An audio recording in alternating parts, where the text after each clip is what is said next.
नमस्कार दोस्तों, Buddhist BR YouTube channel में आप सभी को दिल से स्वागत है। तो देर नहीं करते हुए आज की कहानी को शुरू करते हैं। बहुत समय पहले की बात है। एक गांव के पास ही में एक घनघोर जंगल था, जिसके मध्य में एक आश्रम था। उस आश्रम में आत्मानंद नामक एक महान तेजस्वी तपस्वी साधु रहते थे। वह साधु हमेशा तपस्या और साधना में लीन रहते थे। दूर दूर से लोग उनके दर्शन करने आते और उनके आशीर्वाद से अपने जीवन की समस्याओं का समाधान पाते। स्वामी आत्मानंद के जीवन पूरी तरह से त्याग, संयम और साधना में बीतता था। समय बीतता गया। एक दिन स्वामी जी की तपस्या में एक बाधा उत्पन्न हुई। गांव में एक सुंदर विधवा स्त्री आई थी, जिसका नाम शांति था। शांति की पति कई वर्ष पहले एक युद्ध में वीर गति को प्राप्त हो गया था। समाज ने उसे अकेला छोड़ दिया था। शांति दुखी मन से अमन चैन की तलाश में वह स्वामी आत्मानंद के आश्रम में आ गई। शांति अत्यंत सौम्य, शांत और सुंदर थी। उसका व्यक्तित्व ही ऐसा था कि कोई भी उसकी ओर आकर्षित हो सकता था। वह आश्रम में रहकर स्वामी जी की सेवा करने लगी। आश्रम की सफाई, गांव-गांव से भिक्षा मांग कर लाना और स्वामी जी के लिए खाना बनाना, ये सब वह प्रेम पूर्वक करती। धीरे धीरे स्वामी आत्मानंद की साधना में विघ्न आने लगा। साधना करते करते उनका मन बार बार शांति की ओर आकर्षित होने लगा। उनका चित्त अस्थिर हो गया। तपस्वी होते हुए भी उनके मन में मोह जाग उठा। वे बार बार शांति की ओर देखने लगे।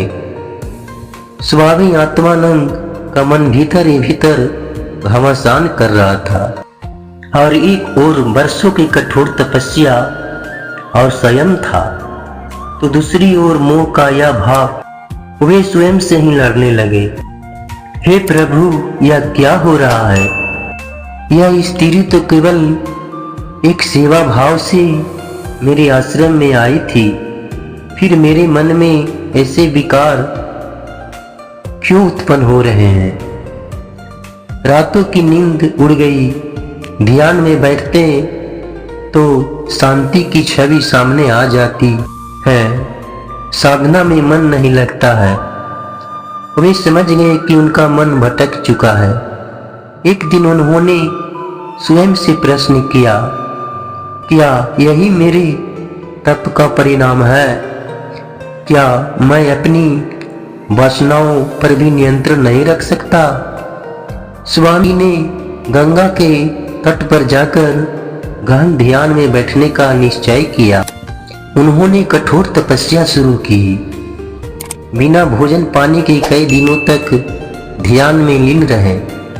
तपस्या के दौरान उन्होंने महसूस किया कि मोह और माया से बचने के लिए केवल शरीर से तपस्या करना पर्याप्त नहीं है, जब तक कि मन और आत्मा शुद्ध ना हो। एक दिन स्वामी जी ने गंगा जल उठाकर अपने सिर पर डाला और कहा, हे गंगे, मेरे मन को अशुद्धि को धो डालो। मैं अपने पापों का प्रायश्चित करना चाहता हूँ।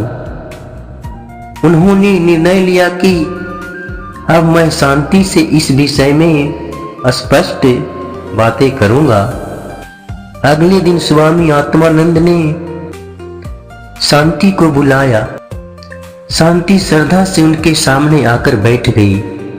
स्वामी जी ने शांत स्वर में शांति से कहा, शांति, तुमने आश्रम की सेवा में कोई कमी नहीं रखी, परंतु मेरे मन में तुम्हारे प्रति जो भाव उत्पन्न हुई वो मेरे तप और साधना के मार्ग में बाधा बने। यह मेरा दोष है, ना कि तुम्हारा। स्वामी जी की बातों को सुनकर शांति स्तब्ध रह गई। उसने विनम्रता से कहा, हे स्वामी जी, मैं तो केवल आपकी सेवा भाव करने के लिए आई थी। यदि मेरी उपस्थिति से आपकी साधना में विघ्न पड़ा है तो मैं यहाँ से अभी चली जाती हूँ। शांति की बातों को सुनकर स्वामी जी की आंखों में पश्चाताप की आंसू आ गई। उन्होंने कहा, नहीं शांति, यह मेरा दोष है। मैं ही अपने मन पर नियंत्रण नहीं रख सका। तुम्हें दोष देना तुम्हारे ऊपर अन्याय होगा। स्वामी आत्मानंद ने शांति से कहा, अब मैं इस पाप का प्रायश्चित करूंगा। मैं इस आश्रम को छोड़कर हिमालय की चोटी पर चला जाऊंगा, जहां कठोर तपस्या करके अपने मन को शुद्ध करूंगा। शांति ने विनम्रता से कहा, स्वामी जी, आप जैसा संत अगर भटक सकता है तो हम जैसा साधारण मानव तो आसानी से माया के जाल में फंस सकते हैं। मैं भी अभी संसार को माया से दूर रहकर भक्ति का मार्ग अपनाऊंगी। स्वामी जी शांति को आशीर्वाद देकर स्वयं हिमालय की ओर प्रस्थान कर गए। उन्होंने कई वर्षों तक कठोर तपस्या की और अंततः अपने मन की अशुद्धियों को समाप्त किया। यह कथा हमें सिखाती है कि मनुष्य कितना ही बड़ा साधक, तपस्वी और ज्ञानी क्यों न हो, मन की विचारों से बचना कठिन है। स्वयं तपस्या और आत्मनिरीक्षण से ही हम अपने भीतर के दोषों को पहचान कर उनसे मुक्त हो सकते हैं। सच्चा साधक वही है जो अपने दोषों को स्वीकार कर उन्हें सुधारने का साहस रखता है। अपने दोषों को स्वीकार करना सबसे बड़ी शक्ति है। अपने मन की कमजोरियों को समझना आवश्यक है। गलती का प्रायश्चित करने से ही आत्मा शुद्ध हो जाती है। जीवन में संयम ही सबसे बड़ा साधना है। मोह माया से मुक्ति, भौतिक आकर्षण से बचना ही सच्चा साधक बनाता है।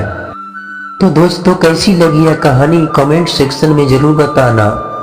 और इस चैनल पर नए हैं तो चैनल को सब्सक्राइब, वीडियो को लाइक, कमेंट जरूर करें। फिर मिलते हैं ऐसी ही कोई नई कहानी के साथ। तब तक के लिए धन्यवाद और नमो बुद्धाय।